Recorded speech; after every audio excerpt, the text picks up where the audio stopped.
Kwa jina la Baba na la Mwana na la Roho Mtakatifu. Amen. Tuinue mikono.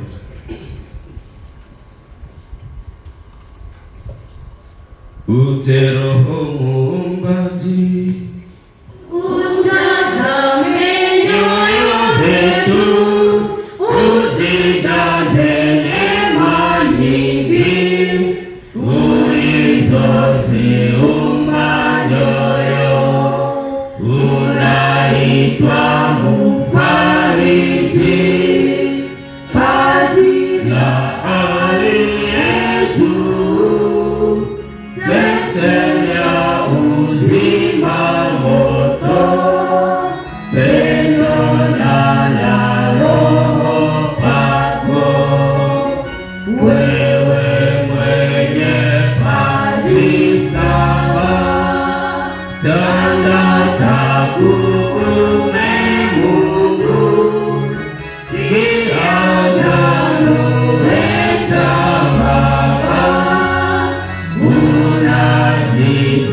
unazisemesha ndimi, nia zetu angazia, nyoyo jaza na mapendo, mwili wetu udhaifu, ukapate nguvu kwako. Mali ufukuze pepo, na amani tupe imani, hivyo uwe kiongozi, tuepuke kila dhambi. Kwako tukamzu kwa Baba, tena tumtambue Mwana, nawe tunakustahili. Roho utokaye kwao, Mungu Baba atukuzwe, Mwana aliyefufuka, nawe tena Mfariji, kwa milele na milele.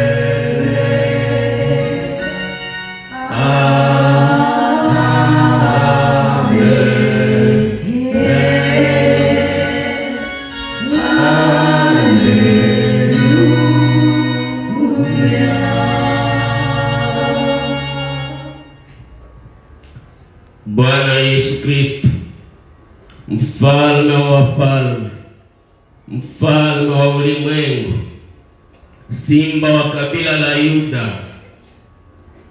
Mungu wa huruma, Mungu wa mapendo, Mungu wa kitulizo, tunakushukuru kwa kuwa unatukusanya mahali hapa patakatifu, sisi vijana na wasichana wa jimbo hili la Butembo Beni. Unataka kututolea mara nyingine zawadi ile uliyoitaja kuwa kwamba ni zawadi ya kwanza kwa waamini, ndiye Roho Mtakatifu anayetoka kwa Baba kwa jina lako tukufu sana.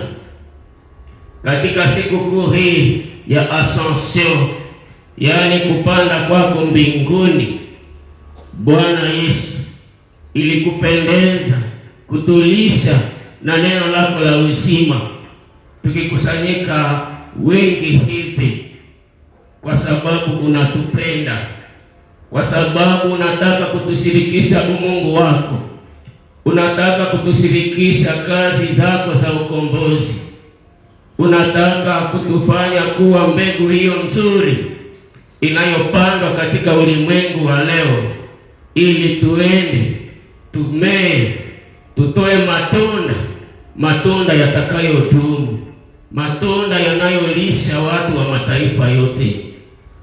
Asante Bwana Yesu, kwa kuwa wewe mwenyewe kwa nguvu ya Roho wako Mtakatifu tunayekwisha kumwalika unatayarisha nyoyo zetu ili tuweze kukupokea kwa njia ya neno hili, kwa njia ya sala hii, zaidi ya yote kwa njia ya Roho wako Mtakatifu tuliyemwalika.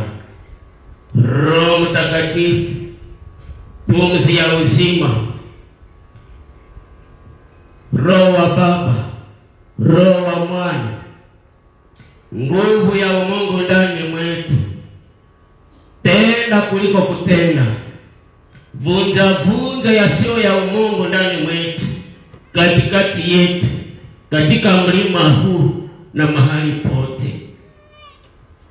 Fungua vipaji na karama zako takatifu kwa wingi, ili kila mmoja wetu na wote wanaotusikiliza kwa njia ya mitandao, pia wote wanaoungana nasi kwa imani kila mahali wanaopatikana katika dunia nzima, wote uwajaze na uwepo wako, uwajaze na nguvu yako, uwajaze na umungu wako, uangazie na mwanga wako mtukufu, mwanga wa ufufuo.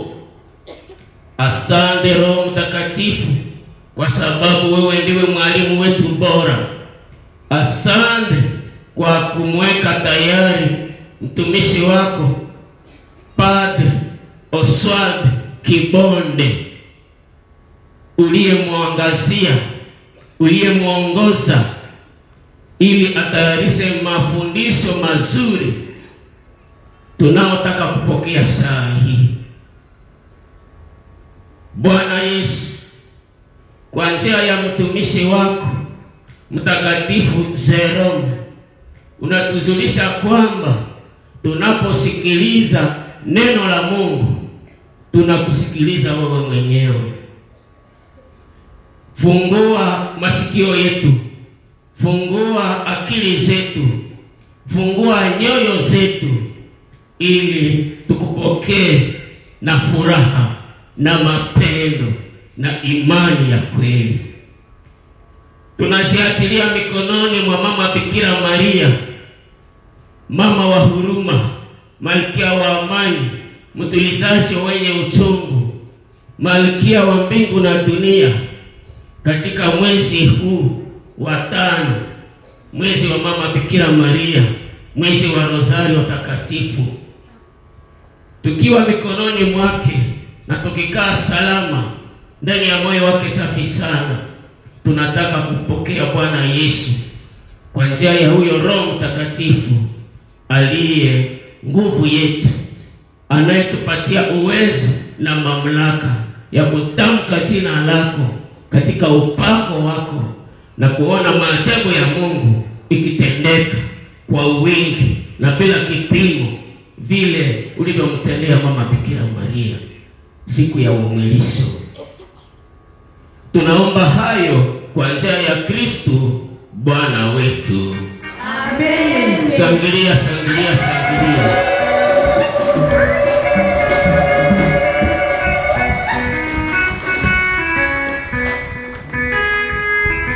Mheshimiwa Padre Oswald Kibonde, tunayo furaha kubwa sisi MCA Bugira kukupokea mara nyingine kwenye podium hii ili utufundishe maneno ya Mungu, maneno ya uzima. Tunashukuru Mungu aliyekupatia disponibility kwa kukubali kuja kutusaidia. Sisi tunatoka kwa safari ndefu sana, japo hiyo uliona ni mapasa yako kadiri ya utume uliopewa ndani ya eklesia, kutukumbuka sisi na kuzitolea, kuzitahidi kwa sababu unatupenda. Mungu aliyekuleta tunamshangilia, tumshangilie, tumshangilie.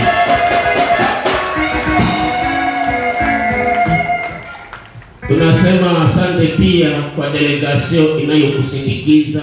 Mungu awabariki. Kwa maneno haya machache tunafungua mkutano wetu.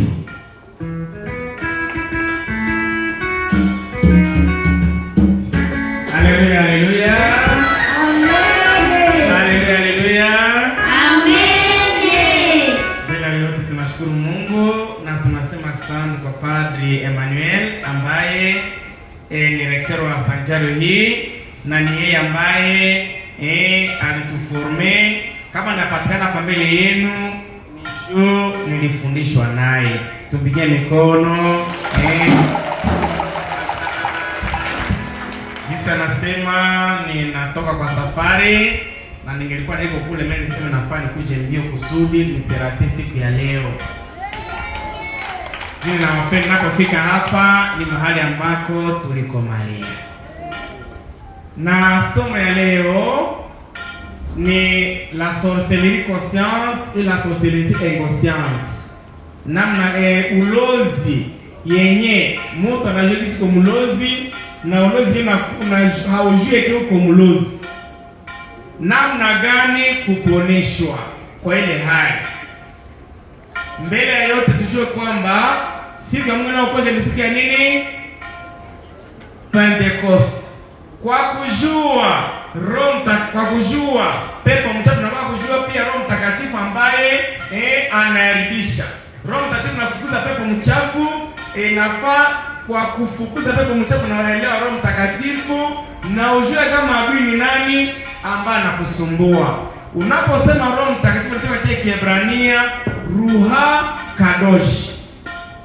Sema Ruha Kadosh. Ruha ni Kiebrania na kwa sababu Kiswahili roho, Mkiebrania ni Ruha. Kadosh maana yake mtakatifu. Ndani sana naposema Kadosh, Kadosh, Kadosh, Adonai Hatsamaime ni mtakatifu, mtakatifu Bwana Mungu wa majeshi. Kadosh maana yake mtakatifu. Unaposema Ruha Kadosh unasema Roho Mtakatifu. Roho mchafu ni Ruha Haaz, l'esprit mauvais. Haaz c'est le mauvais. C'est l'esprit saint amuna fuza pepo mchafu. Amen. Amen. Na inafaa ujue adui ni nani ambaye inafaa kupigana naye. Kama ujue adui ni nani na atakusumbua. Inafaa kila mtu kalia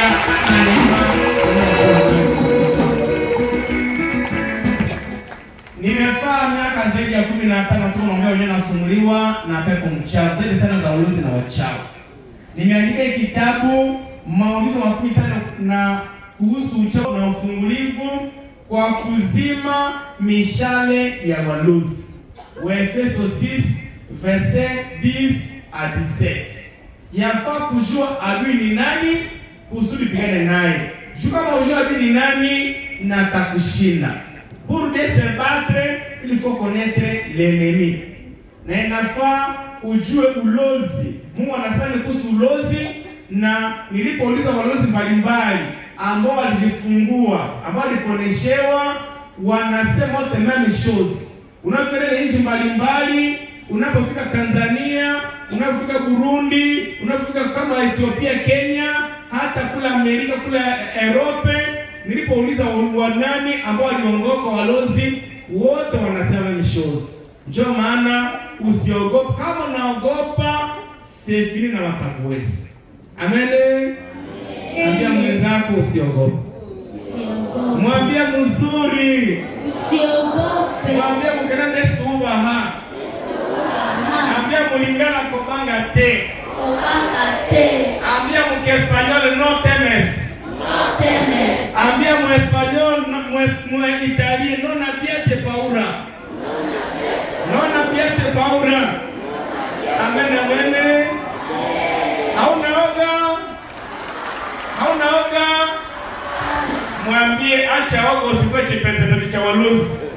Sipamu peze. Na ikalibale kikapu mtawamu umesho nderu, unakosa usalama. Pigana na adui unapojua adui ni nani. Amen. Hii kitabu tunapatia tu sentence, tutaangalia muda. Première question, ndani ya Biblia Jezabel alijua kwa kazi gani? Mjue kisha Jezabeli ndio mkanibali mkuu ambaye Mungu anakemea kwa uchawi wake mwingi. Alikuwa na madoa mingi za uchawi. Tutaziona. Ya pili, je, walozi wanaweza zuia pigo la Mungu? Mlozi hawezi zuia hata kidogo. Kama uko mtu wa Mungu, mlozi hata kuweza. Amen. Amen. Mara moja nitashibia tugwenye wakati. Mwenye ana hii kitabu akamate stilo. Nitampatia mareference Biblia mtaziandika nyumbani na nimepatia vitabu waendesha wao watendeshe mafundisho. Kuhusu Jezabeli, mwandike 2 Rois chapitre 9 verset 22. 2 Rois chapitre 9 verset 22. Jezabeli ndio mkanibali wa kwanza. Amen. Amen. Mtikulu wa Jezabeli haliko hapa? Mwanguzi kwa mtikulu wa Jezabeli. Sikuwa mtikulu, na kuna jana wajijua walozi. Na wengine hawajijue kama walozi. 2 Rois chapitre 9 verset 22. Deuxième question. Je, walozi wanaweza zuia pigo la Mungu? Mungu anasema hawawezi hata kidogo kuzuia pigo lake. Kama wanajua bana saa deliverance, mara mapepo zinalamika na ukimbia. Tushangilie Mungu ambaye anaondoa mitego yote. Mwandike Isaïe chapitre 47 verset 9. Isaïe 47 verset combien? Itafaki synthèse. Troisième question. Je, ulozi ina faida gani kwa walozi? Jani walozi ni kwa walozi.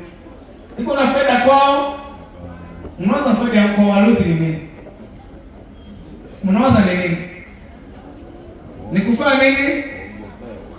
Ni kufanya nini? Ni kutetemekesha watu ejua waogope. Katika Isaïe 47 verset 12. Ndio bwana nawaambia asentezi. Kama ungali nasikia oga na utasumbuliwa kwa miaka na walozi. Mlozi na pasa waimbwa. Kama imbo nafika ndani inakuwa hii. Ukikimbia itakufa. Ukienda kwenye iko haitakimbia. Amen. Mnasikia? Romain 8. Romain chapitre 8 verset 15. Kila mmoja njoo baadhi ya yote.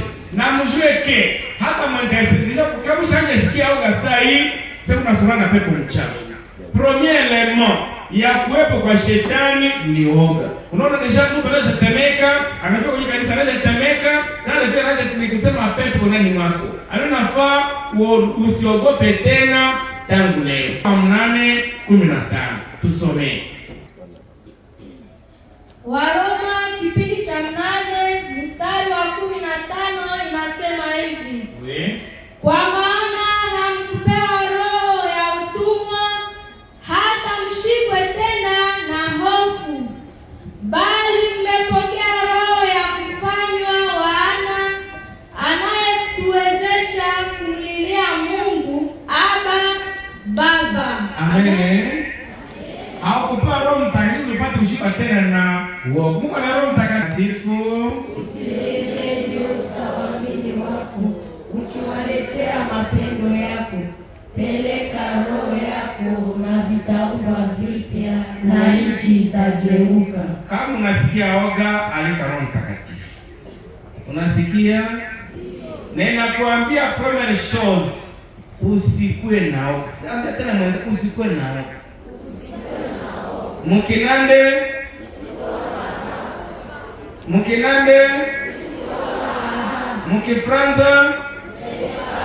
Mukifranza Mwangle don't worry Mwangle Español no temes Español no temes Italien non abbiate paura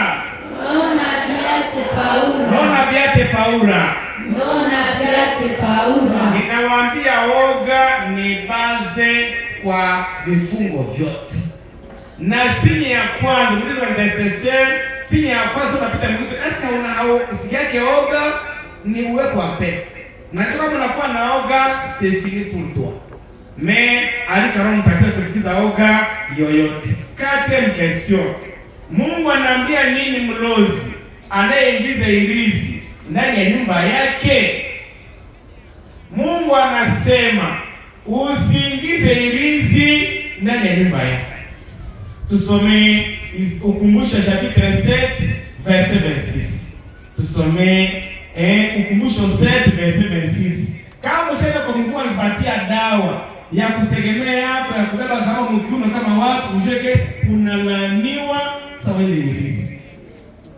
Inasema hivi, usiingize nyumbani mwako kitu chochote chenye machukizo, usije kulaaniwa kama kile kitu chenyewe. Uviangalie kama vinajisi na vya kuchukiza, kwa kuwa ni laanifu. Amen. Amen. Ambia mwenzako unasikia? Kila mtu afungue mikono yake, kwa kila mtu afungue mikono yake. Kuna yeye kusaka irizi muulize. Ndio ukadawa. Usipimake ukusa tena irizi tangu leo. Usiende kumfuata siku moja.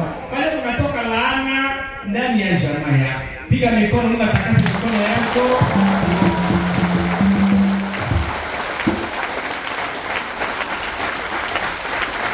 Ukumbusho ngapi? Chapitre combien? Verset combien? 26. Cinquième question. Sasa ni kuhusu walozi wanaopatikana ndani ya mji. Mungu anasema mlozi asipatikane kati ya watu. Amen. Amen. Mwalimu tusomee Ukumbusho 18:10-11. Asipatikane kati ya watu. Inasema hivi, asipatikane kwako mtu amchomaye mwanaye au binti yake katika moto, au aguaye, apigaye bao, arogaye uchawi, afanyaye ulozi, ambaye hirizi, aulizaye pepo ama vizuka, aombaye mizimu. Amen. Amen. Mnasikia? Ndio. Basi mkati yako hakuna balozi? Mkati yako hakuna balozi? Na hapa hakuna balozi? Kama nakuya inafaa ombewe. Unakaa kusutenazo, unakaa kuendesha, unajeleza na unakuombea. Wa ulozi inaponeshewaka pala priere. Amen. Amen. Na wauliza, Mungu anasema mlozi asipatikane kati ya watu. Eska atapatikana mbinguni? Hapana. Atapatikana mbinguni?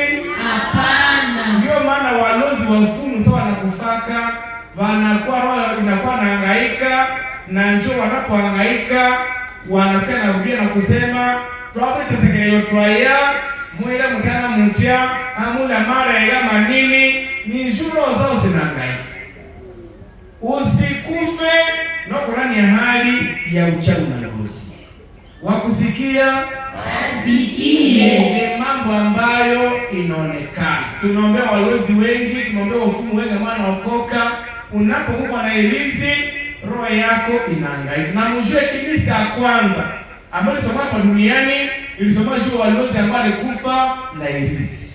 De Maccabée chapitre 12 verset 36 jusqu'à 46. Wa Maccabée wa pili kipindi cha 12 mstari wa 3:6 mpaka 4:6. Wakusikia asikie. Wakusikia asikie. Sixième question. Sababu gani Mungu anakataza uchawi na ulozi? Ni kwa sababu mtu anayefanya mambo hiyo anamchukiza Mungu. Anayefanya mambo hiyo anafanya nini? Anamchukiza Mungu. Unapoongoka, unaenda kwa mfumu, anatafuta kuolewa, anakunawisha maji, anakunawisha nini? Sasa utapata chiengibe, unajiteza mwenyewe. Unaweza kama utapata unapatikana chini ya miguu ya shetani. Wakusikia asikie. Mwandike Ukumbusho chapitre 18 verset 12. Unapofanya mambo ile unamchukiza nani? Mungu muumba wako. Ambia mwenzako usiende kwa mfumo hata siku moja. Mwambie hata usipime enda kwa mfumo. Wakusikia asikie. Septième question. Utapata kitabu kisha misa. Uchawi na ulozi ni kipaji cha watu gani? Basi ni kipaji hivi na kabisa wana. Sasa nilikuwa kule chipese uko baridi sana. Nikaona walozi wengi ambao walikuja kwekute tuliwaambia walifunguliwa. Nilipoze question. Huko sasa kuna kwa baridi sana.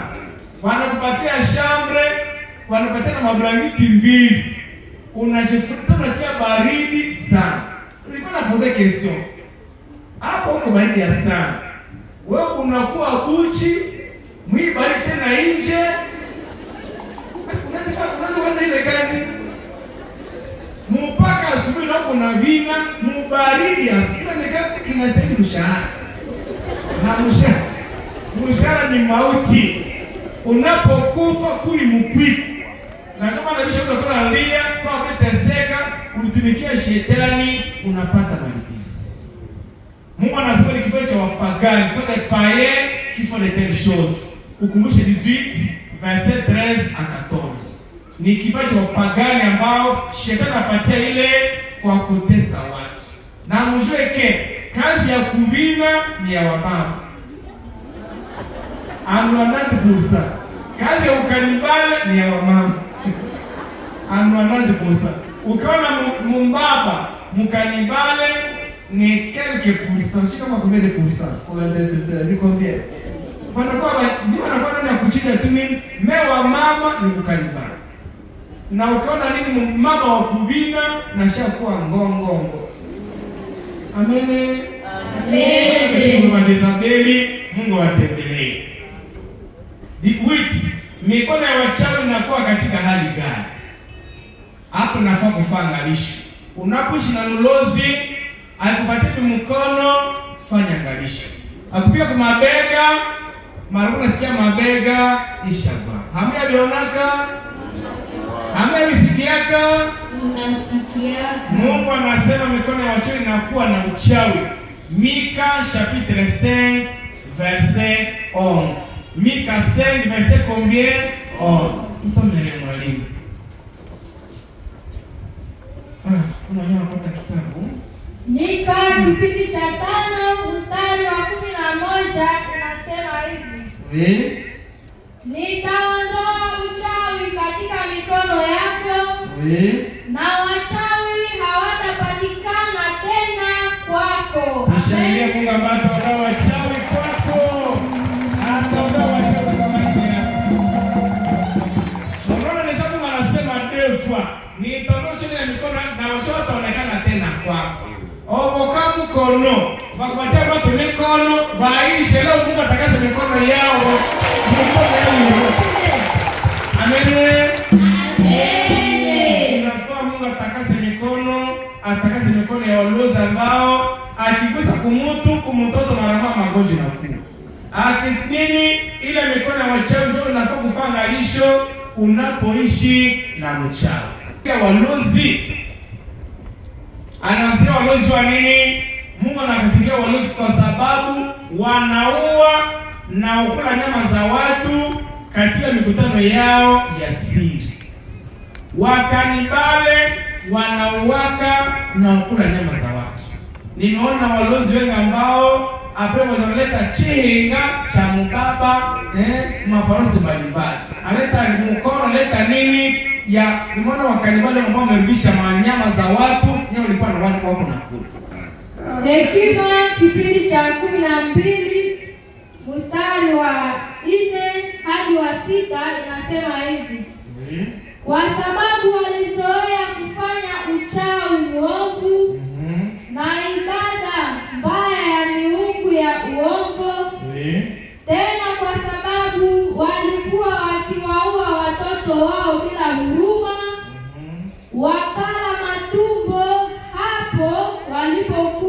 wakila nyama na damu ya wanadamu katika mikutano ya siri, na kwa sababu ya wale wazazi waliowaua watoto dhaifu kwa mikono wenyewe, wewe ulitaka kuangamiza kwa mkono wa baba zenu. Amen.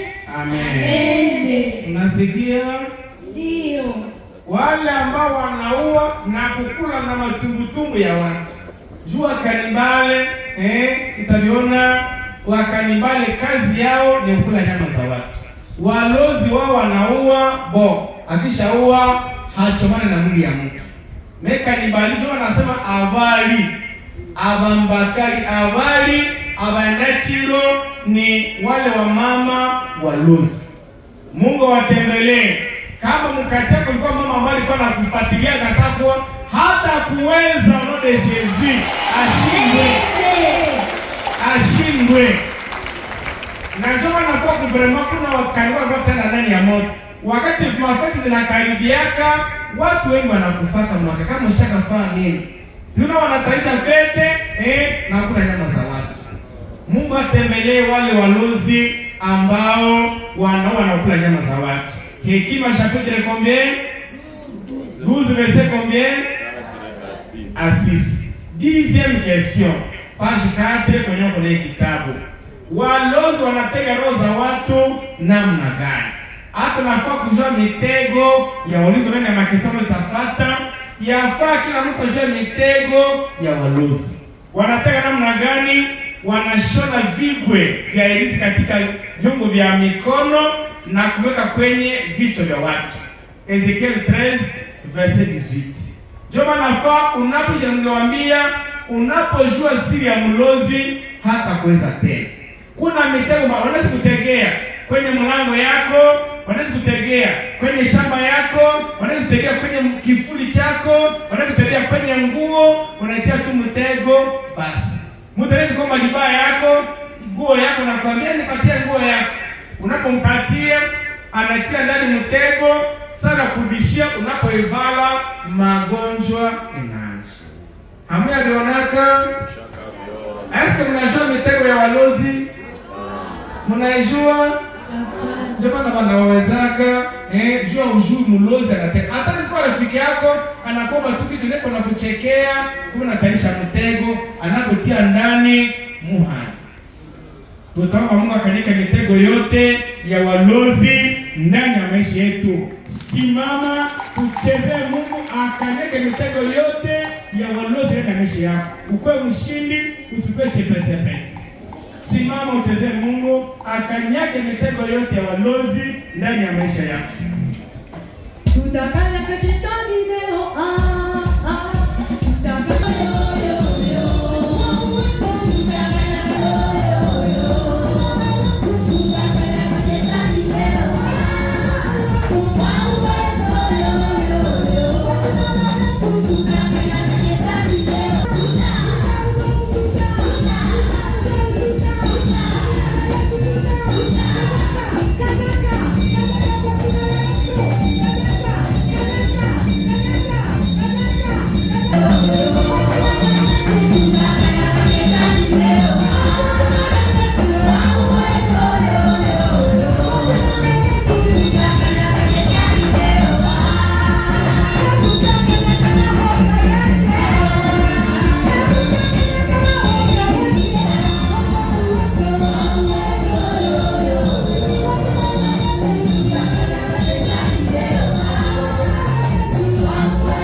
Asante. 11e question. Tumefika kwa page 4. Mungu anafaa nini mitego ya walozi wanaotega roho za watu? Ile ambayo tumesema Mungu anabomoa mitego ya walozi. Shangilia Mungu anabomoa mitego ya walozi. Tusome Ezekiel 13 verset 20 à 21. Ezekiel 13 20 à 21. Tusikilize. Inasema hivi. Oui. Basi Bwana Mungu asema hivi, tazama, mimi nitapigana na vigwe vile mnavyotumia kwa kutega roho za watu kama ndege. Nitavipasua kutoka mikono yenu, nitaziokoa roho zile mlizotega kama ndege, nitazirarua shela zenu na kuliokoa taifa langu mikono yenu. Hawatakuwa tena wanyama wa kuwindwa mikononi mwenu. Mtafahamu kuwa mimi ndimi Bwana. Amen.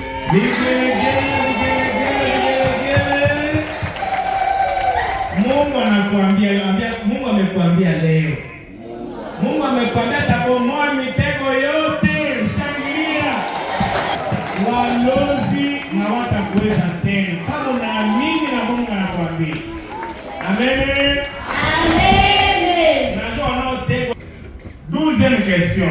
Ni nani aliyemaliza uchawi na ulozi katika nchi ya Israeli? Aliyemaliza walozi wote Israeli ni mfalme Yosia. Tushangilie mfalme Yosia aliyemaliza ulozi. Des Rois chapitre 23 verset 24. Des Rois 23 verset combien? 24. Alimaliza walozi. Na wauliza, huku kwetu tunaweza maliza walozi namna gani? Tunaweza maliza namna gani mkartie? Kwa kufanya nini? Kuwaombea. Kama wakie kwa maombi.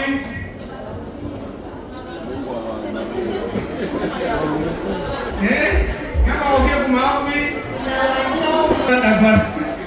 Mnajua Mukinande saa mlezi kwa mkartie. Walikuwa nakamata malembelembe, wanamfungia kwa malembelembe, wanailunguza, wanasema Elisha Muloi. Ni Elisha, c'est quoi en français?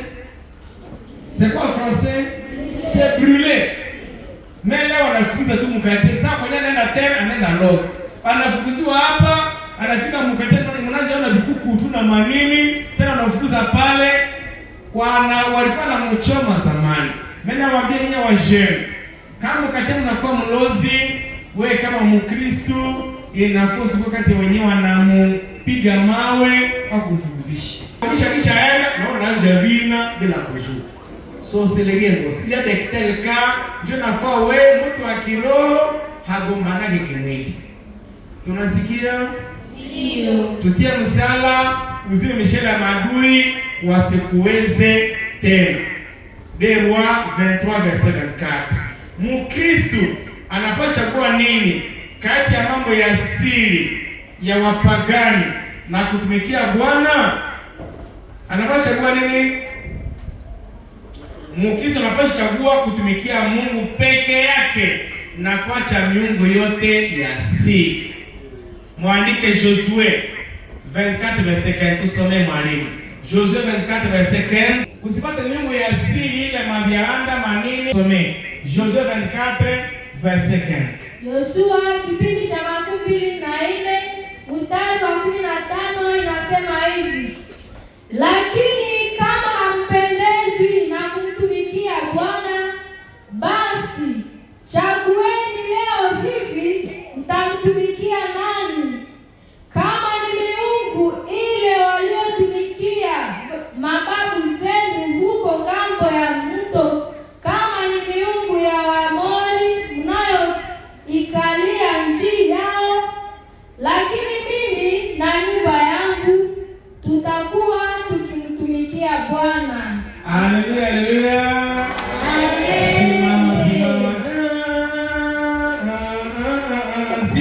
Simama. Tutumikie Mungu peke yake. Hapana ile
alisema tusifate miungu ya asili, tusifate miungu ile ya zamani, lakini tumikie Muumba wetu.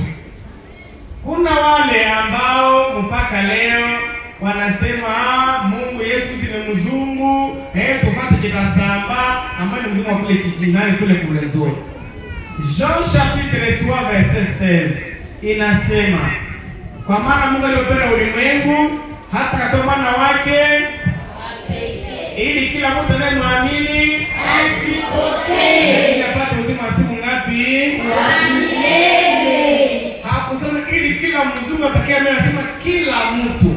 Kama uko mtu unapaswa amini Yesu Kristo. Mababu wetu hawakufaa mabaya, hatuwachukie, tunawapenda.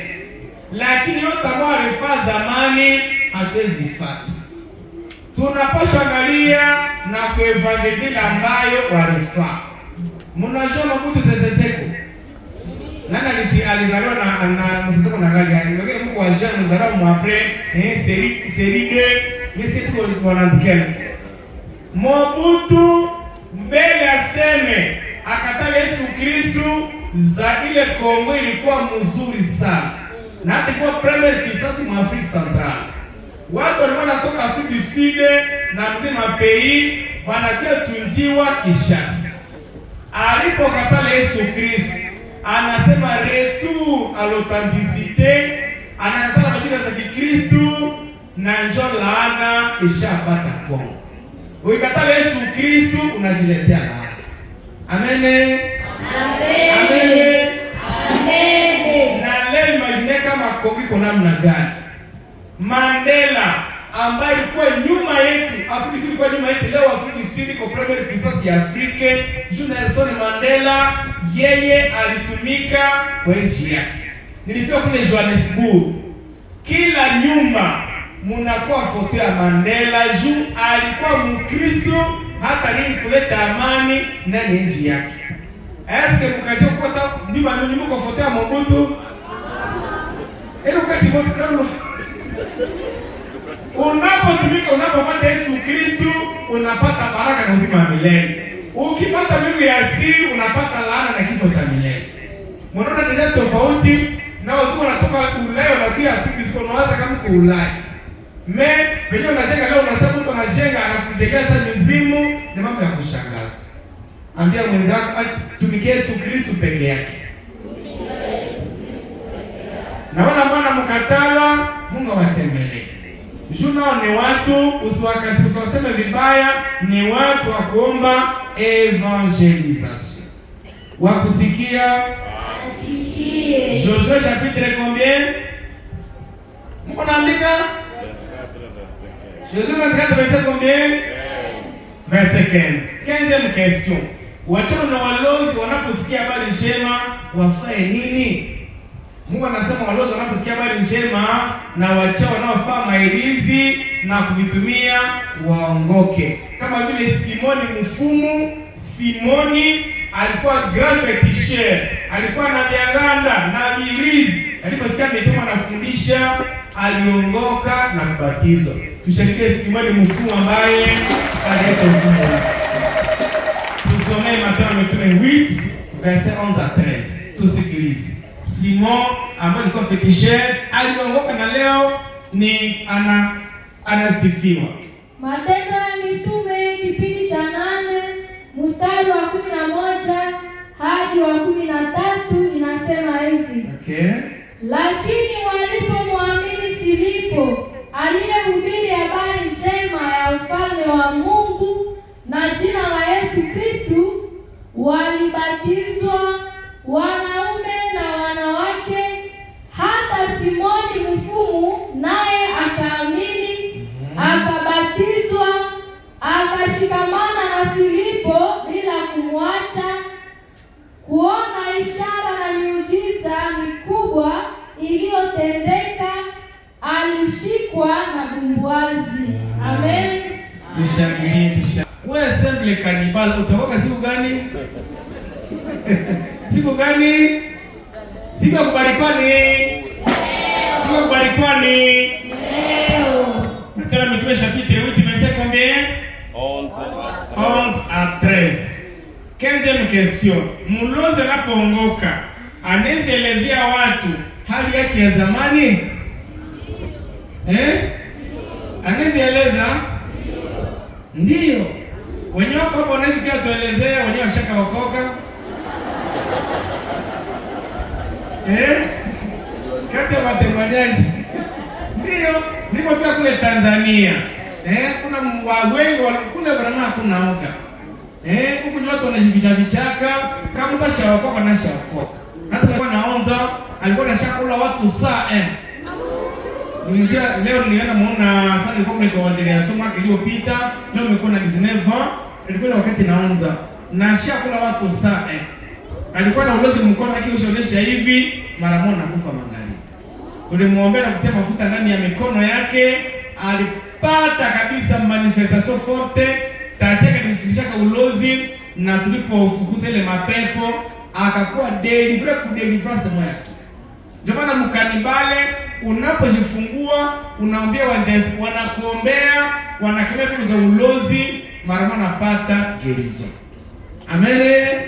Amen. Kenzi Mungu anasema katika Mathayo mitume 18:18, waamini wengi walikuja kuungama na kuelezea matendo yao ya upuzi. Wakati mtu alikuwa anasema walikuwa na nisa hata walikuwa wanafanya kitendo cha kipagani walipoongoka ya kweli. Ndio mlozi anaelezea watu hali yake ya zamani. Na hata nimetana ni ya flash kuonesha wenyewe washakaongoka na wafumu na wachawi wote ambao waliombewa walitoka mbali, na fana waelezee wengine namna gani walisaidiwa. Says mlozi anapoongoka irizi zake zifanywe namna gani? Inafaa mjue kama uko na irizi, usijitupie mwenyewe kuyalala na unaiweka, usitupe muwese na unaiweka juu pepo mchafu na penda mchafu, usitupe mbenywar au mnini. Inafaa kuleta kwa intercessor, wanaichoma. Tunasoma katika Mathayo mitume kipindi cha 18 mstari wa 19 mpaka 22. Actes des Apôtres 18 verset 19 mpaka 20. Kama ushajipia mwenyewe irizi, yafaa uombe Mungu achome zile hizi kwenye zinapatikana. Kama ulitupaka muyalala au ulitupa muwezao mumai, Mungu ataizi zile nguvu. Na kama uko nazo ziletewa desert, wazichome, wasiziweke. Tunapoziweka hizi mbalimbali, kuna zote zinageuka ruhema. Jambo na intercessor, sasa tunaleta hizi tusikwe ziko nafasi nyingi bila kuzimunguza. Na bila wanapozileta tia maya baraka pia zile ziruke zikimbie, zichome na uzichome uteketeze, zisifae siku nyingi. Wakusikia Asikie. 17e question. Mungu anatendea nini wafumu na walozi wanaotaka kuzia kazi ya Mungu? Mungu anaweza hata kufunga macho yao ili wasione, kama vile mfumu Bariso Elima ambaye alitaka arudishe evangelization. Mara moja Paulo aliweka mkono akiombea ule mfumu, akakuwa kipofu pale pale. Juu mtumishi wa Mungu iko kapanda kubariki na kulaani. Paulo mtendo mfano alitaka arudishe evangelization, na kama hapa huko mtu mwenyewe anakuwa na nia mbaya kuharibisha hapa, Mungu atamupiga unapokia hapa na kutia mitego ile mtakutagulia mara sana. Tushekeni Muhammad leta ukingo mahali hapa ni mahali patakatifu. Tusomee Mathayo mitume 13 verset 9 à 12. Mathayo mitume 13 9 à 12, ule mlozi ambaye alitaka aibishe evangelisation pale mwekea mkono pale akakuwa kipofu, akakosa kutembea tena. Matendo ya Mitume kipindi cha 13 mstari wa 9 hadi wa 12 inasema hivi. Oui. Hapo Saulo aitwaye pia Paulo, akijaa Roho Mtakatifu, akamkazia macho akasema, ewe unayejaa udanganyifu na ujanja wote, mwana wa Shetani, adui wa unyofu wote, je, hutaacha kuzipotosha njia za Bwana zilizo sawa? Na sasa mkono wa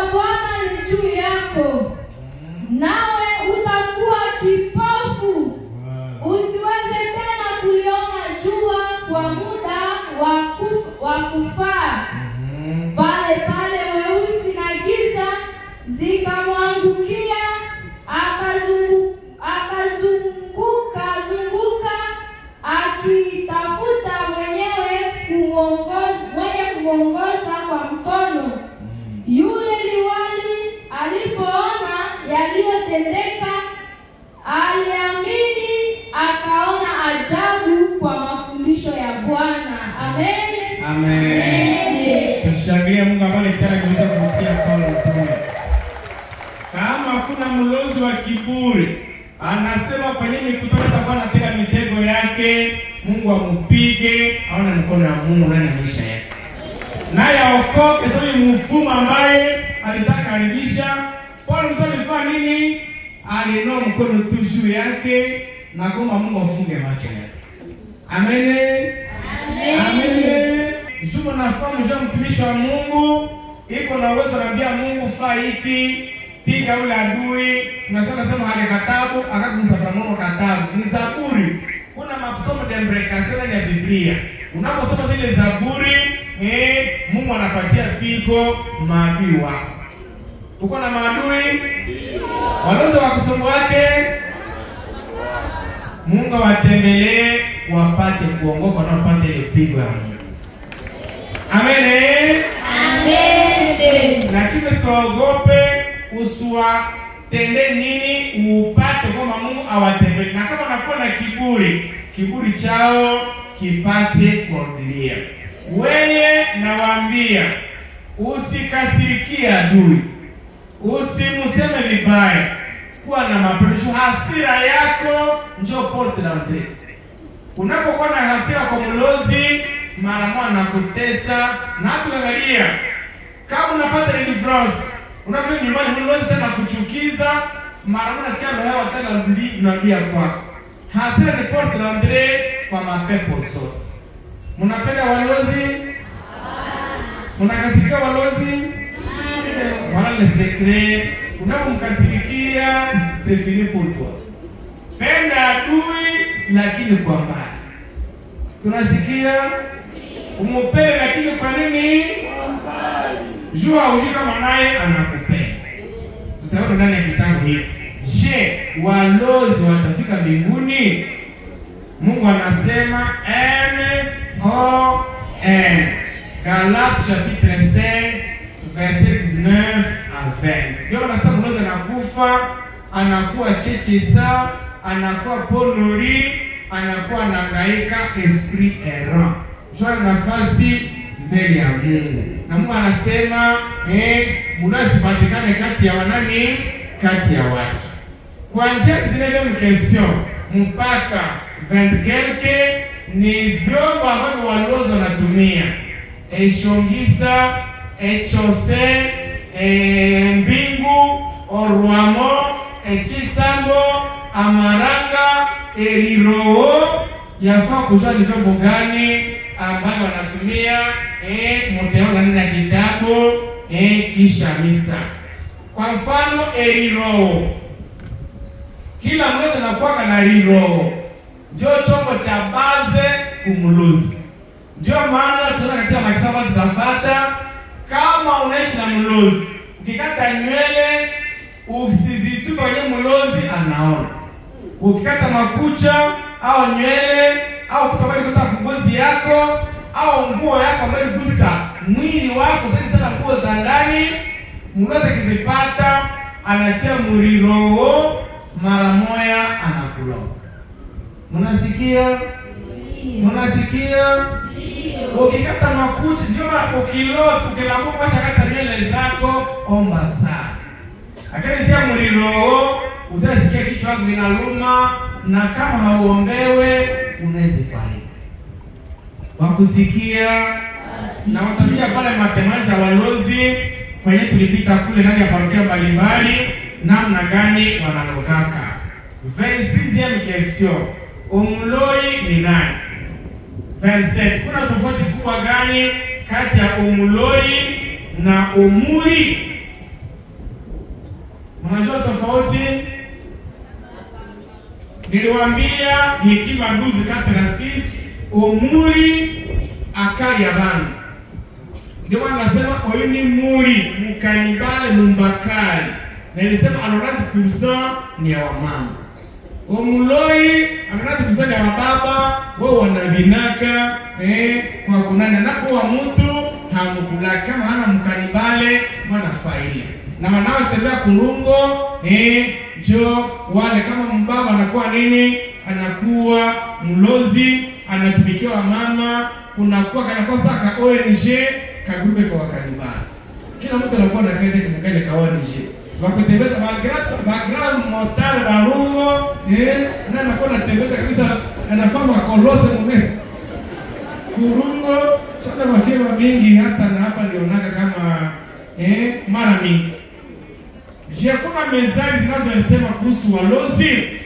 Page tutaiona na kitabu omuloi arena mweyo obuchine omuloi shaka nzuwite. Mulozi kama unapata tu kitu, unauza nguo yako anifitini, unapata kitu fulani anifitini nzuwite. Amen. Hamukionake omuloi aucharitsu omuloi akala reliticha omuloi shade kwa habwa aka mupatie shade kwa habwa siku tamwimaka tu ejo siku utakufa. Omuloi shade ya sana usi blage na mulozi. Omuloi shadi kwa guli watoto wake na bwana kishafika kwa village moya nani akojisha pita maparasi zote ya diocese village. Kulikuwa wajane wake kule walikuwa na huruma kwa kupatia kwa bwana.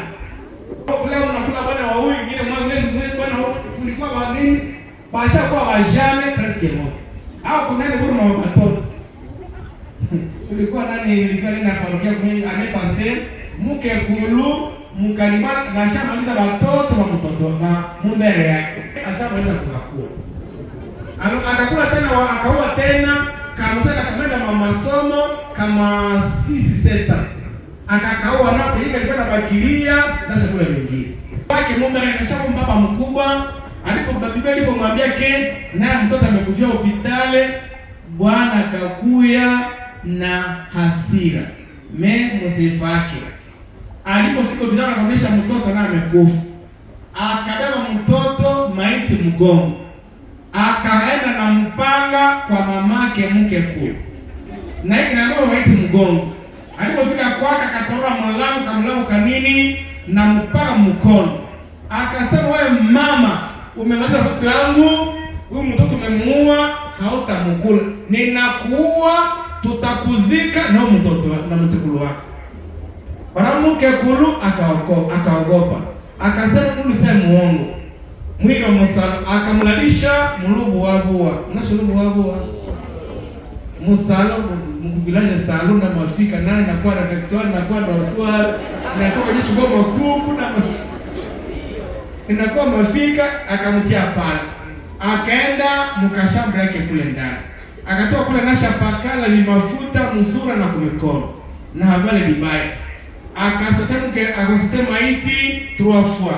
1, 2, 3. Akafanya musura ya maiti. Akakosa na kupanguza sura ya maiti. Mara moja maiti msi akasimama pale pale. Makabia hospitali, mwali kwa enda maiti, akabia na mamake akafurahi, wakatoka hospitali mara moja ile siku. Amen. Alwe masilu anibwe. Hanga nafanya kunajua rema. Nyama jana mjuju. Unapo nani mulani unamuintimidate au unasema ke ule loyo abare menywa. Mara moja naenda tosha roho muriro. Sasa natoka mara moja uneshi tena. Atakushaenda hospitali, anapofika hospitali anasema sio ni kwa tukane lamu pale unaponisha. Mtazipata kuanzia page 12 mpaka 13. Veneve question. Kwa kuwa mulozi anatumia vitu gani?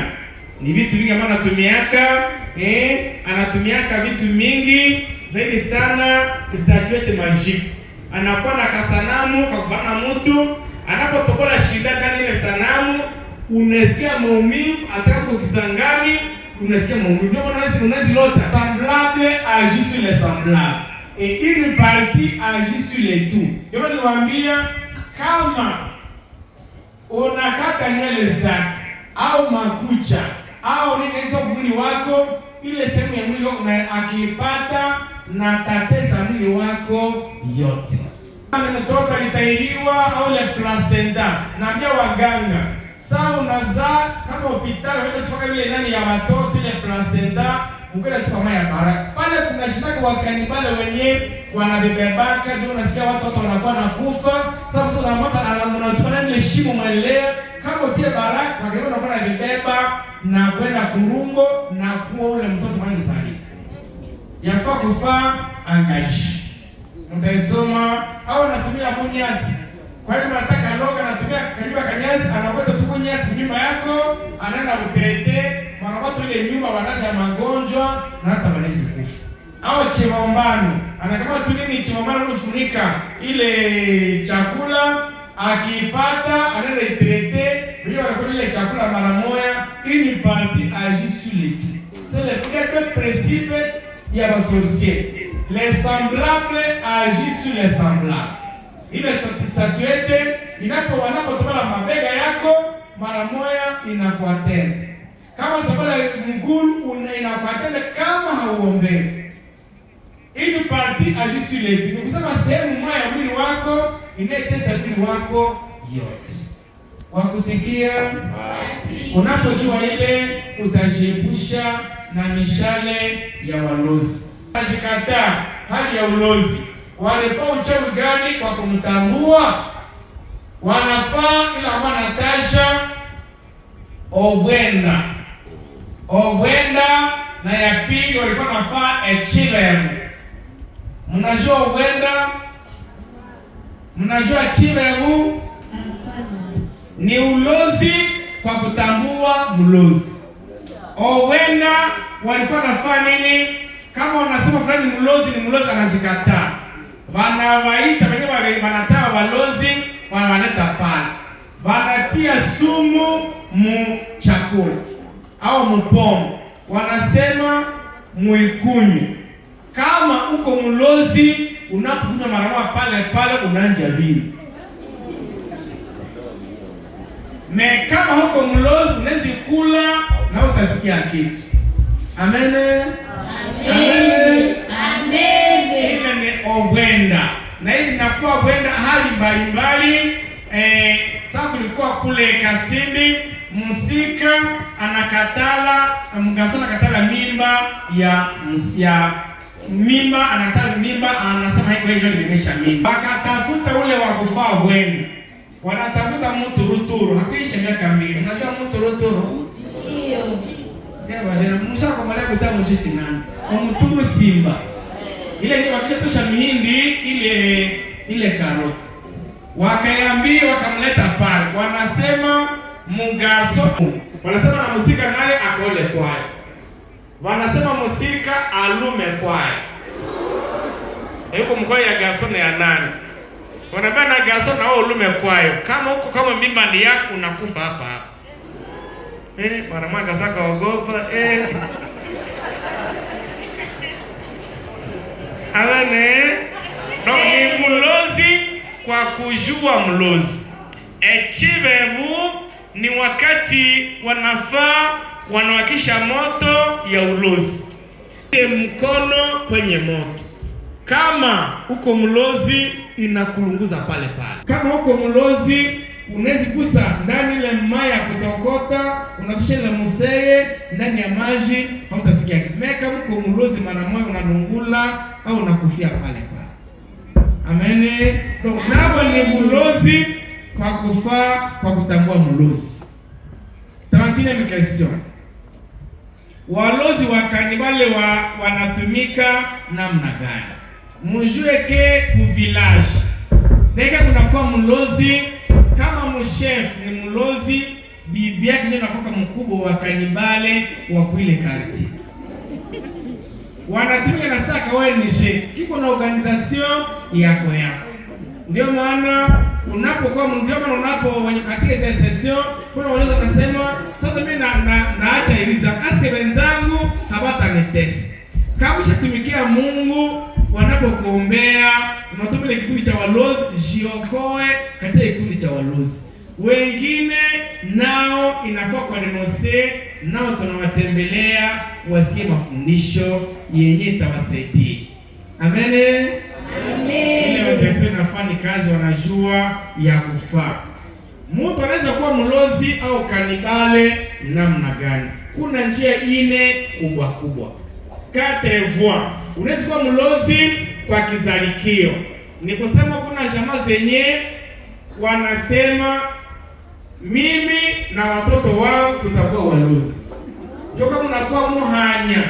Ndio mle jamaa anasema kwa mfano musika wa kwanza atakuwa mlozi au mgaso wa kwanza atakuwa mlozi.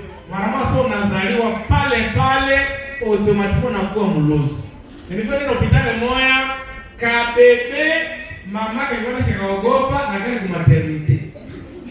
Mama analalisha katoto kwenye kachora de jour mukitana andra mudushi. Sasa toa anatoa mudushi anakuta katoto kiko na vina kichwa.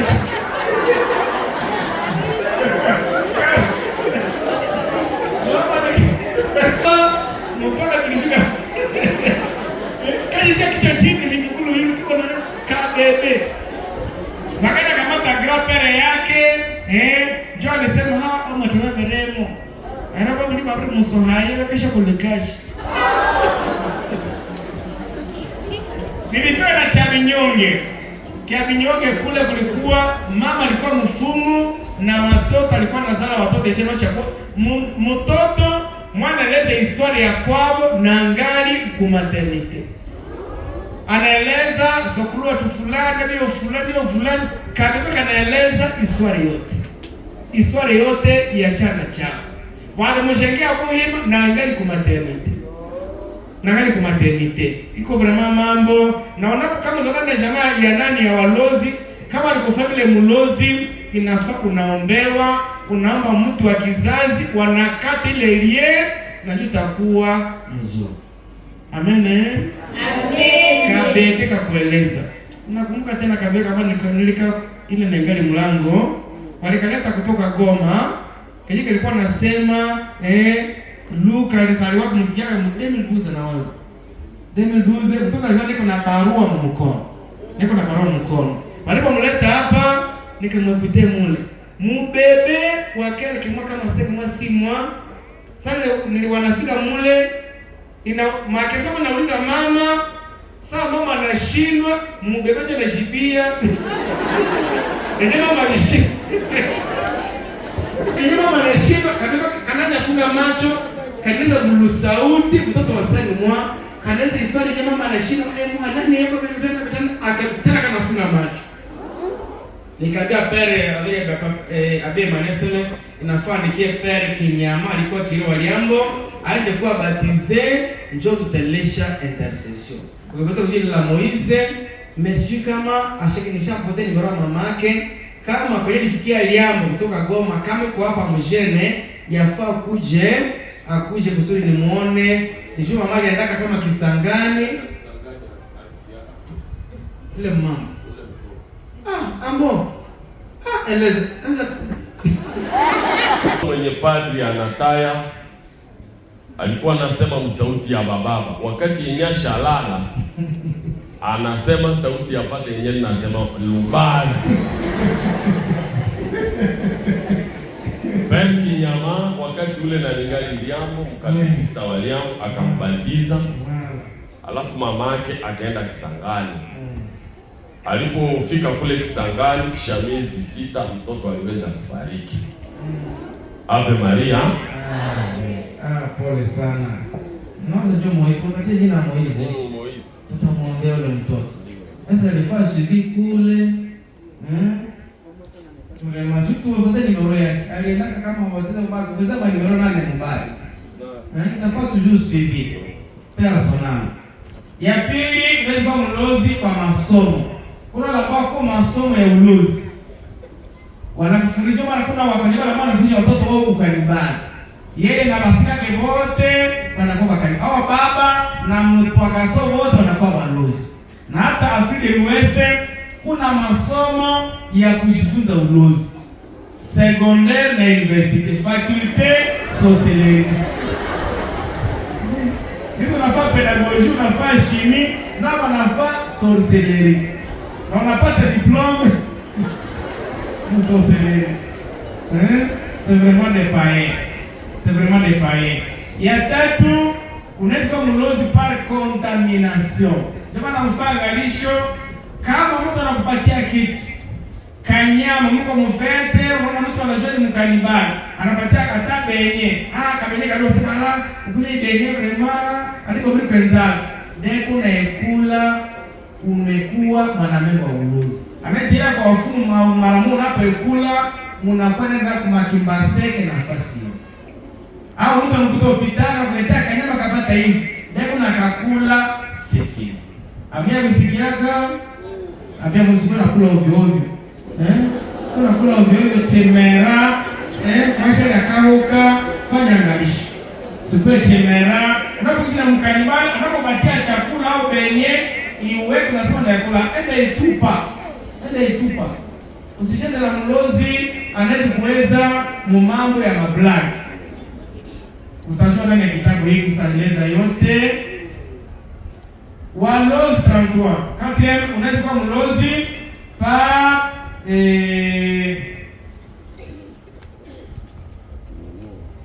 openunua vala. Unaweza kununua ulozi, unaenda kwa mfumo unanunua ulozi ngali gani ni mloi. Unaenda kwa mfumo anakufaa mlozi, unamomba wewe mwenyewe. Unaweza kuwa mlozi bila kujua, unakuwa wewe mwenyewe unahongoka na kuna kumfumo unasema akufaa mlozi.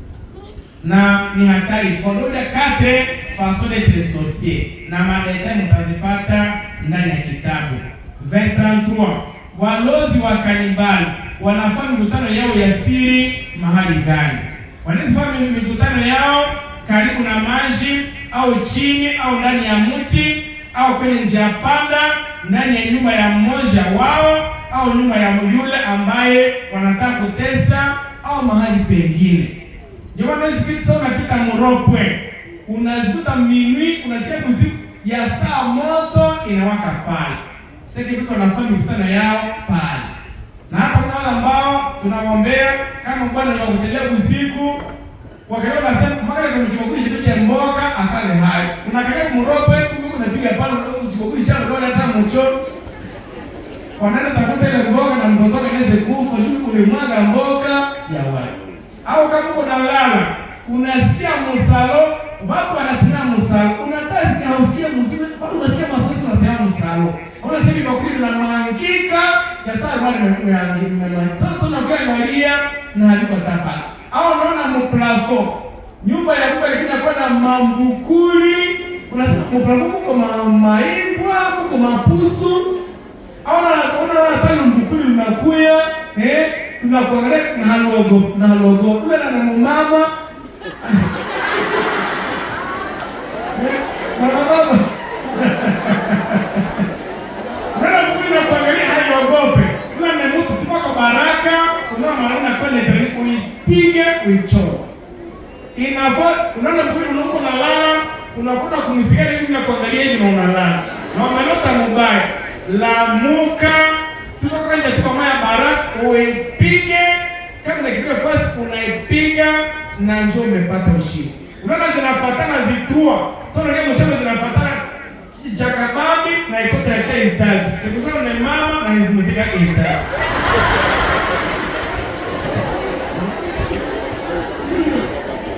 Au unaona hekutu. Hekutu kuna ya kawaida na sasa kwa matangazo mimi kule ni shughuli kwa kidogo ukaenda kukule tumanyasi. Ukianza ona kama unasoma wa kanibali kwa na observe chambre yako. Unapoona angalia plafond 4 coin ya chambre yako. Kama ni kakutu kwa kawaida kuna ni mtu anakukontroli. Unaweza dependa kawaida kila mtu anapitaka panda kuangalia, unaonekana msana uangalia na ni mtu mwenye anakuangalia. So naipiga utaona mara moja hivi. Ukiona mshambre na iko pale na hautapondeshewaka na utakuwa nateseka kila siku.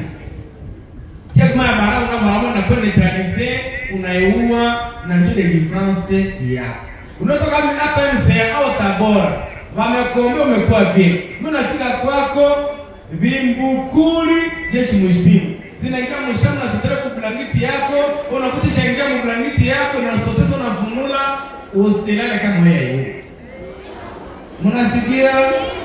Mwene ameua, unaona Yesu.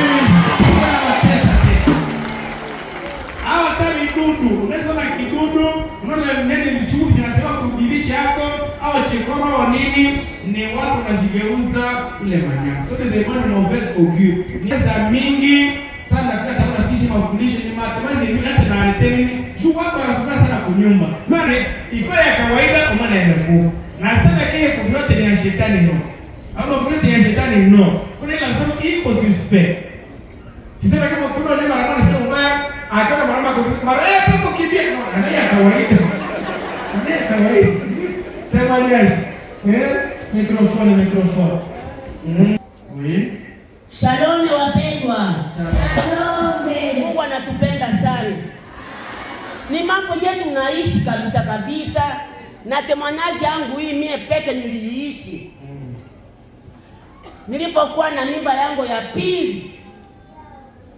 Karibu niende kungoja kwenda kuzala mimi na wazee wale wa voisin maneno mubaya walikuwa wananitupia pale.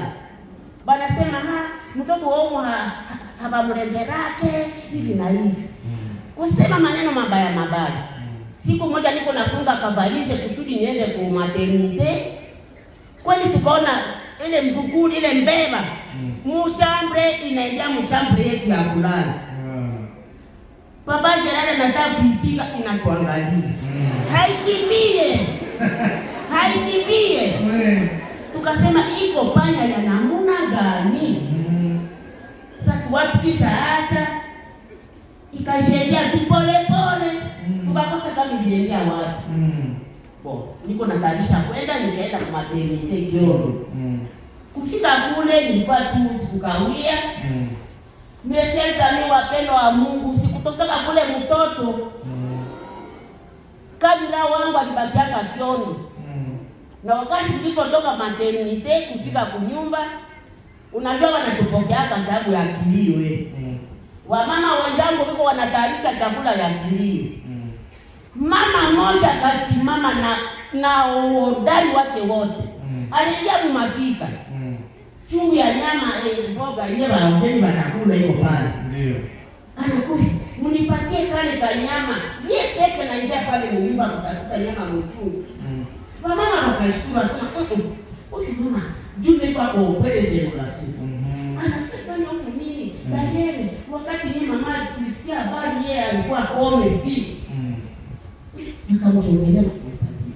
Nimeisha pale kusema mimi niliishi yenye pale natufundisha ni kweli ile panya ikukimbiaka kumbe ilikuwa ndio mtu. Akanipata mpaka maternite na kabila wangu akabakiaka chote. Shalom. Ile wakati wewe si mafundisho. Na ndio mafundisho baba. Haya sikia mafundisho. Unasikia? Niliwaambia wewe nichelewa. Nimeandika kitabu après plus de 15 ans d'exorcisme de délivrance. Maulizo na majibu 15 kuhusu uchawi na ulozi. Sala za ukimwi na ufunguo kuzima mishale ya ulozi. Unapojua adui ni nani, utaweza kupigana naye. Na désormais mko na msaidia mshambre zenu. Kama sio na wakanibale tu sio natoka hapa, unapoona ndio upande kuosana bila kuruua. Inafaa unaporuua, unatoa kama ya hata unakibuna kwa malucho.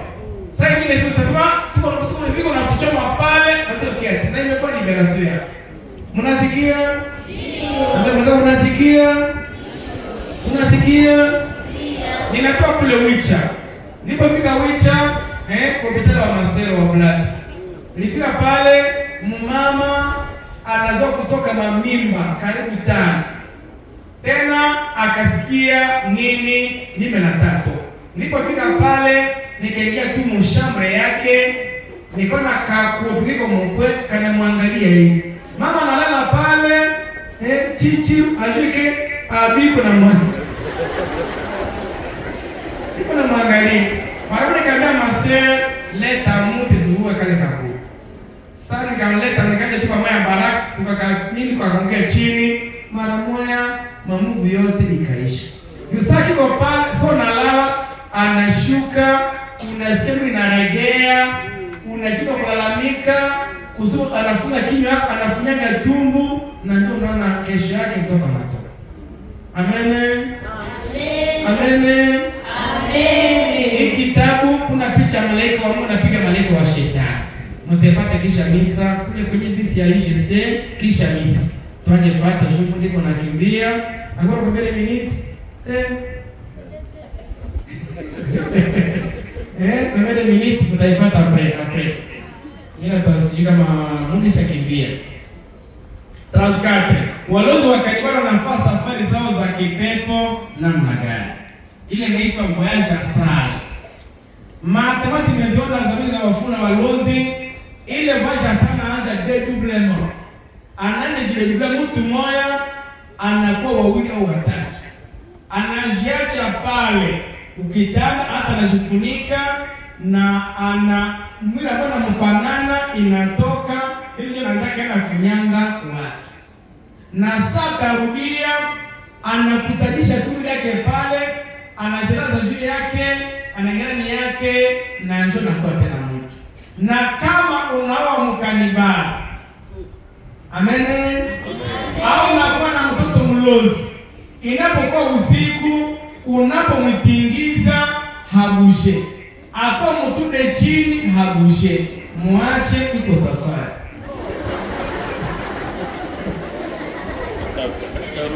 Atarudia. Juku na hatari. Kuna jana wako wa bibi wao mwile jana. Unaposhia bibi yako ni mkanibali. Unapoona maine ni makedes unamtingiza, halamena unapumua. Ato mpige fima, ato mtude usimubebe hospitali. Unabebe hospitali, saa tarudia itakosa nini, anakufia mara moja hospitali. Unasikia? Ni maana tu kamoya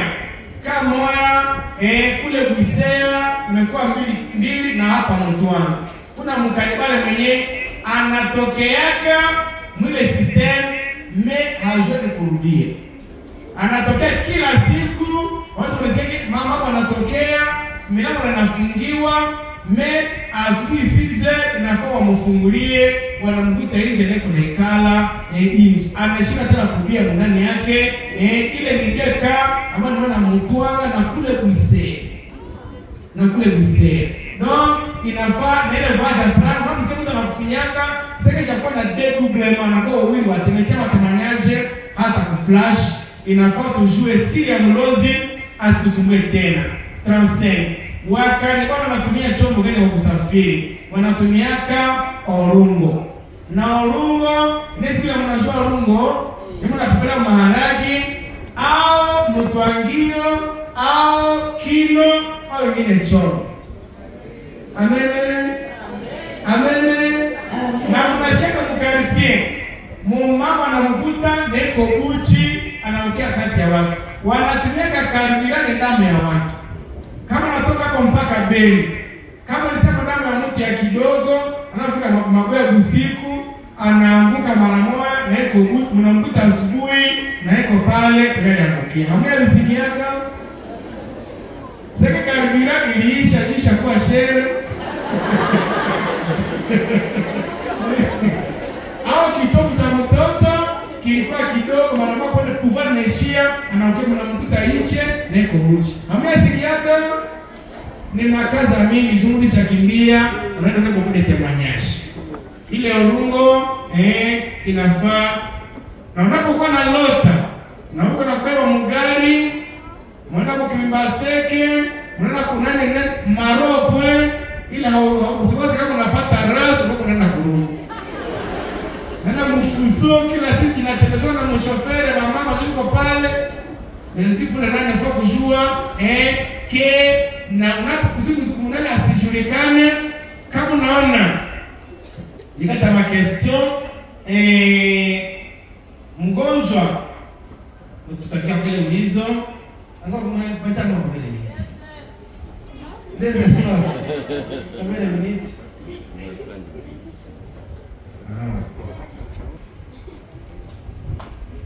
Katika kazi yake za giza, mlozi wa kanibali anafaa nini ili asionekane na kujulikana na watu? Anafaa nini? Kuna pepo mambala anajigeuza imbwa, kuhusu ng'ombe, chui, nini. Ndio unapoona ile mnyumba au unaona mtu ngoja leo, kwa sababu niko naona watu wao wanajifunika msura, anaponesha mgongo, haoneshi sura, si anajua kile unamjua, ndio maana anajionyesha, anafunika sura. Ile ni maka le vrai sorcier ne se montre pas. Unapoona mmoja anasema niko naona watu wenye wako mbele hawajifunike, mimi kuna wenye wanajifunika seke, wenye wako mbele walebebewa njoo. Wenye wanafunika sio wanabeba kwenye wako mbele. Na njoo unapokuwa unafika mkanibale, omba sana. Anapokubeba unakuwa pepo ya mwambalalina na mwambalamundu. Mwambalalina ni pepo ambayo walezi wanatumia kwa kubeba jina ya mtu. Unaweza kuwa nani nasema anabeba jina yako, anasema kumgonjwa. Wanakuambia njoo fulani, alonke wanabeba jina yako. Wanapoletea kwa nasema mgonjwa njoo ule, kama nakufa tunamzika ndani yako.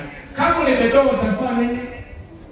Wanamletea mwese ule pale, kama nakufa na unakufa. Kama ule bedogo ataza kuwa wa kwanza kukuya kuunguza nyumba yako. Aloke ndio kubeba ule baba mambala lina.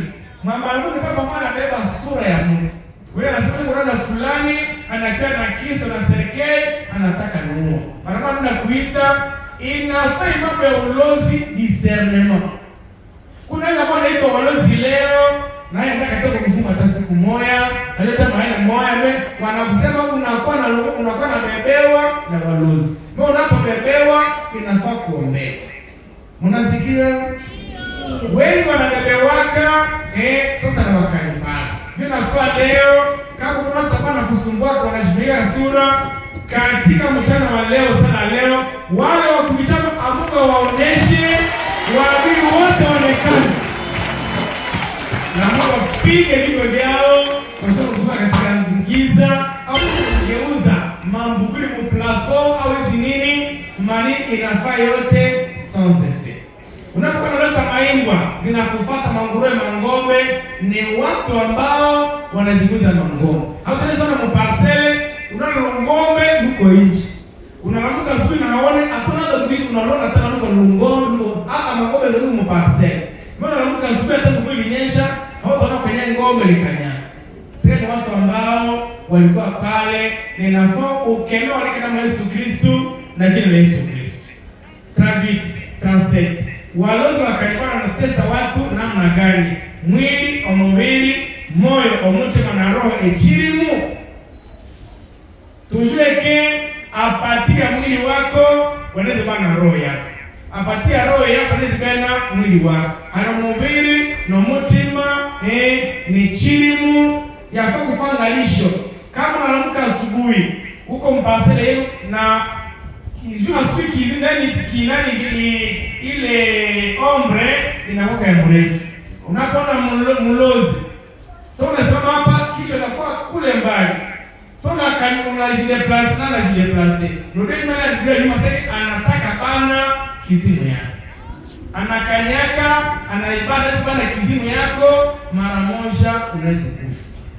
Kama unamvasa na muka, yeye kwa sababu jile place na jile place. Unaambia nyuma na naambia nyuma seke pale anataka bana. Kuna wale ambao atasimama asubuhi hamtaona ombre yake. Naisha bebewa na walusi. Inafaa nao kama kuna rumeka kwenye watu wanakuwa na rukia mliliba seke pale uko mzima ambaye sio napita ukilalo saki neni ombre napita kurumaye kule panaipana mara moja unavuka na shambana kizimu yako au mtu ataka yuko magardefu unaweza kusikia mtu shambana kurumaye aloki uko nini kuna magardefu sasa ile mbana kule kikamsuia mumaye anaokaa mumaye na nashabaniwa nene nini. Tena fahamu ndani ya safari yako kama malaika mlinzi alika kama Yesu Kristo mahali kote upate kuwa na protection. Ninapoenda kama nafika pale sasa abarikiwe, akwe protege, Mungu amtendee makuna maishani. Unapoenda safari vipepo vikimbie usionekane tena.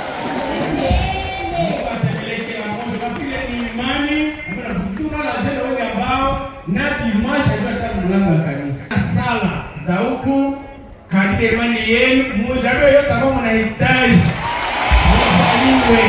Neno nahitaji na mshuhudie. Magonjwa yanayotokana na walozi inajulikana namna gani?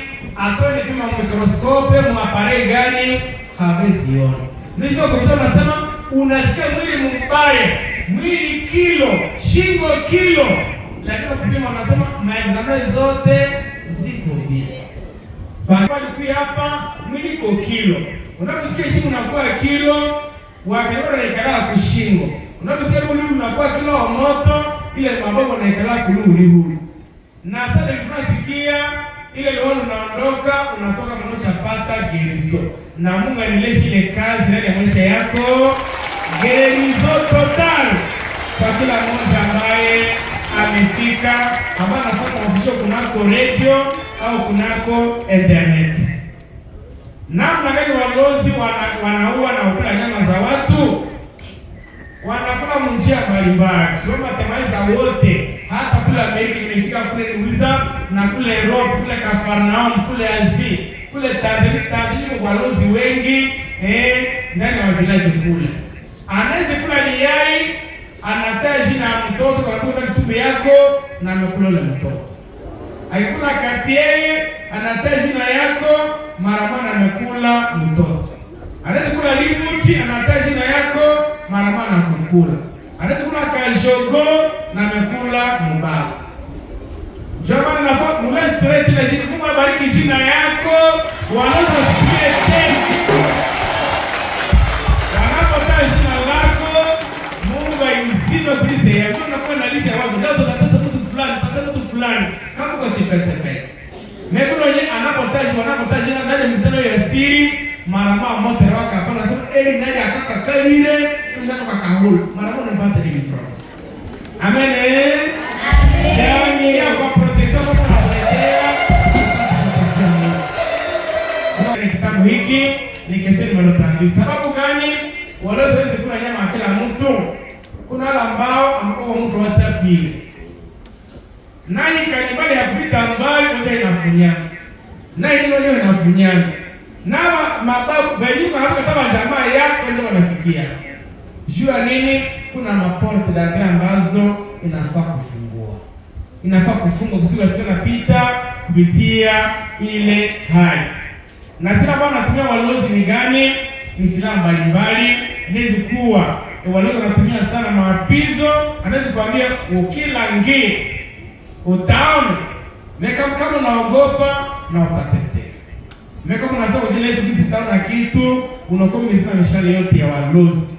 Au kwa nini? Wanatumia pia laana, vifungo, kutupa mishale ya ulozi, kufaa vita ya kichawi, kujigeuza manyama, samaki, vidudu, au kupanda njia mbalimbali wanatumia. Ndio nafaa upate kujua kujiepusha na misimu yote na mishale yote ya walozi. Nini nafungua njia kwa mishale ya walozi? Inafungua njia kwa mishale ni hali ya dhambi. Hali ya dhambi ni mlango kabambi kwa mishale ya walozi. Ndio maana nawaambia wote ambao wanapataka manifestation, unasubiri na walozi, usikuwe na kasirika. Unasikia? Unasikia? Ndio. Juu unaweza toka hapo na shombewa. Mesa mtu anakuchukiza tu mnani, mara una kazi kuna shetani roho ambalo liondoka unarudi. Ujikaze kuwa na mapendo ya kweli. Usikuwe na hasira, usikuwe na chuki, usikuwe na wivu. Wakusikia? Asikie. Wakusikia? Asikie. Na kama uko vrai kanibali au kama uko na lubwa, jifungue mzuri. Wengi wanaanza kama play tu automatique. Iko mon frère Solsime sawa na mleta kuekute, yeye anakuwa kujidefend. Basi mupe, basi niko lowa, basi lowa kwa sababu kwa nini? Kama unakuwa kujidefend, hautapona. Kama unakuwa na kidoni au unavunjika kuligoti, unaonesha mganga mkono.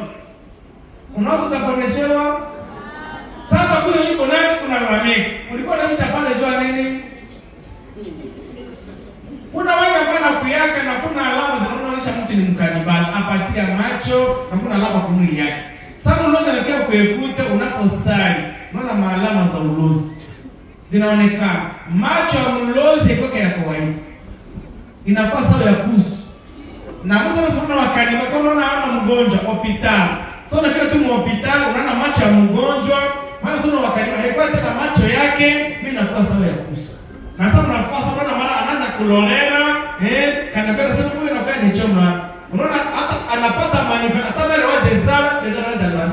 Ikabidi unaipiga mara moja na usiogope. Kila mtu anaweza kufukuza mapepo kama uko na imani. Amen. Amen. Yesu alisema anayekuwa na imani mshaka katapia kila magonjwa na kufukuza kila pepo. Mko na imani? Ndio. Mko na imani? Ndio. Unafukuza mapepo? Ndio. Au sana wafukuzaka? Ambia mtu usikwe naoga. Chipete usikwe naoga. N'ayez pas peur. Mnasikia? Ndio. Mnasikia? Ndio. Ndio. Mkinane? Mkifranza? Mlingala?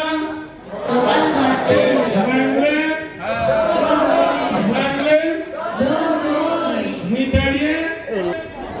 Nishangie mgambana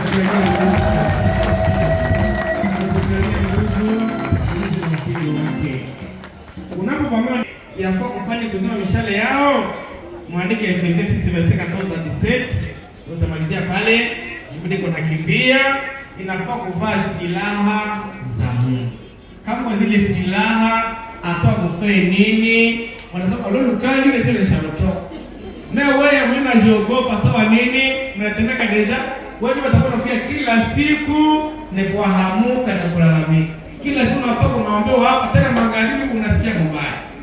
Soma ile na ushiki ile silaha. Ukiwa wa damu ya Yesu, ukwenda leka damu ya Yesu Kristo mahali kote unatembelea. Kuna wale ambao wanakuwa takimu manjia maksida, alika damu ya Yesu tunapolala na mahali kote. Kuwa na mtii kwa Yesu Kristo ambaye ni ukweli. 2 Pierre 1:22. Inafaa ukwe mtii kwa nani? Na kutembea ni ukweli. Acha shetani anasema uongo. Kama unasema uongo, mara moja unakuwa kwa upande wa shetani na hata kuacha tena. Kuwa na mapendo ya kweli, kwani mapendo ya kweli yafukuza yapita vipaji vyote. 1 Corinthiens 13:1-13. Inafaa kuwa na mapendo ya kweli kwa rafiki na kwa maadui. Kwa maadui wapende, lakini kwa mbali. Ndio. Unaweza chukua kuponya. Unapochukua sababu unatanikia sasa adui wako. Ile ndio siri. Unatanikia mwenyewe adui wako, tuele complice de tebulo. Inafaa upende adui lakini kwa mbali. Anapokuja kusalimia, fanya ngalisha. Anapokuja mabega, kuna bega, tia pale maya baraka mafuta ya olive. Umeona iko pale na mafuta ya olive, ni pakale pale. Njoo shika mtia pale nini? Penda adui wako lakini kwa haikuletea chakula iweke ituba, hakuletea nguo iweke ipokee, lakini usiva.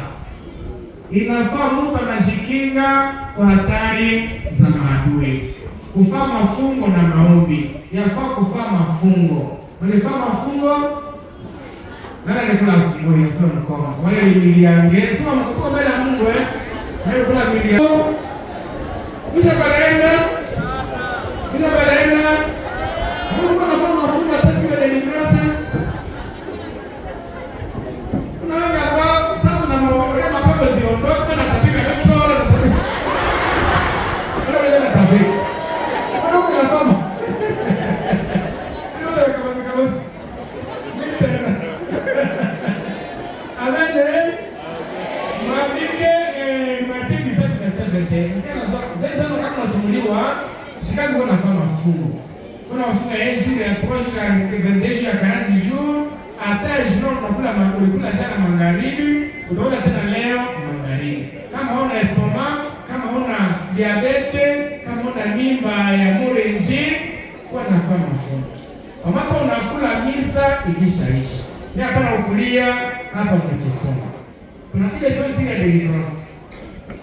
Tunasikia siri Unasikia siri? Ndio. Unasikia siri? Ndio. Tutalisha ingine juu maulizo mengi, maulizo 50 mtapata kisha misi.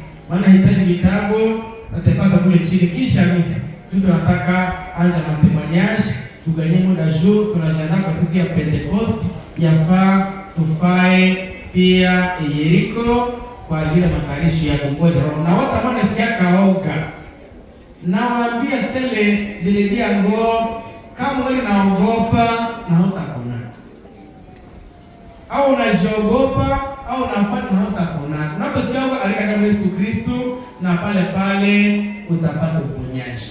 Na unapokuja kuekute jifungue, na unapojifungua ndio utapata. Kuna wale ambao wanajifuneta irizi, analeta haitop anaacha nyinyi. Kuna mtu haoponesha analeta haitop analeta. Unaona mtu unamwombea ni aponesha. Sasa una kitu kimana ni sawa tena na wale tendo kidogo jifunga kama wazi kachekwa. Kinakuwa wazi au plastiki kwa na mfuniko. Mtu anakuwa wazi, unajifungua kwa intercessor na ndio atakuombea na ndio uponyaji wako. Ile ulozi na poneshe waka kile soko sana kweli sana, unapojifungua ya kweli bila kuficha, bila kusikia haya, na ndio gerizo yako na ndio deliverance yako. Kama wanakubebaka, kama unabeba bila kujua, jifunga kama ulifanya, kama alishakupatia kitu, ndio utalipatia kitu fulani, kama unaweza kupatia nguo, kama ungali nayo na iko na pote na ndre. Kumbuka neno kutesa ndio kazi ya kupatia kitu ambacho kiko kunyumba. Leo unakileta kinachonoa ile njoo antena ambayo inakutesa. Tutoe katika kisa takatifu, mruhusu tuaje kwa mashuhuda. Mwenye masikio kusikia, asikie. Mwenye macho ya kuona, aone. Mwenye moyo kushika, asikie. Bwana awe nanyi. Okay. Kisha kwa kidogo. Ukikata nywele unapashwa zitupa wapi? Na ukikata nywele usitupe kwenye walozi wanaziona. Kitasema tupe kule na kule no. Utupe kwenye walozi na afua sizikuti. Ukata makucha zitupe kwenye walozi wanaziona. Tunasikia? Ndio. Kwenye wako ni wapi? Na sisi tupe party. Mimi nafaa kutupa funga sasa unakata nywele, anapoona sasa unapeleka zitupa, atakia zilogota na nakutesa. Hata mlozi kwa madini za mingi nimeandika huko, unapoona mtu anatembea, unakanyaka fasi. Mtu anaweka kama mchanga ni kwenye kanyaka ile anaenda kuloga bwana. Ndio mlozi kwenye kanyaka kwenye tupa kitu, au anachama nguo za ndani madushe. Mlozi hizi kama tunatoa kurudisha naona kikusha acha pale mangoza. Anajua ni za fulani. Anakaa kamata mara moja, anaenda itireta na cha mliro na deke anaziboresha tena pale inapata. Niombea mtu ilikuwa ku 2013, msika na viaka sana. Na ukani alikuwa na manifeste sana. Aliacha mangoza yake kundushe, masuma tema tatu na shazi kosa. Mkalima shazi kamata na bali tia chini ya maana shati ya kushia. Tulipomwombea damu yake ilikuwa imekauka na ndaka matanda kila mwezi. Mara moja tulipomwombea sasa tushaka maswali tema zake tuko nazo hapa tunataka tukasana kama itakauka kana kufa. Nikasema ndio Yesu ile maswali kama zilete hapa na moto na macho. Na tunaomba mara moja maswali moto zikaongea pale mbele yetu. Zilipoongea pale na mmoja mara kasimama na ilikuwa mwisho wa magonjwa yake, hakwenda hata na matanda kila mwezi kwenda transfusion ya damu. Na wale ukanibali ilikuwa mwisho yao, walishindwa, walikimbizwa, walipotea. Amen. Kwa hiyo ulizo na kutoka kwenye hao kwenye walozi hawaoni. Na inafaa kunani hata hata barufu walezi kuta pale na inakutesa. Asante uruhusu mashuhuda kusudi muda nafaa 14:30 atushamaliza yote. Jukenze ni sala zingine kwa kutayarisha Pentecost. Amen. Amen.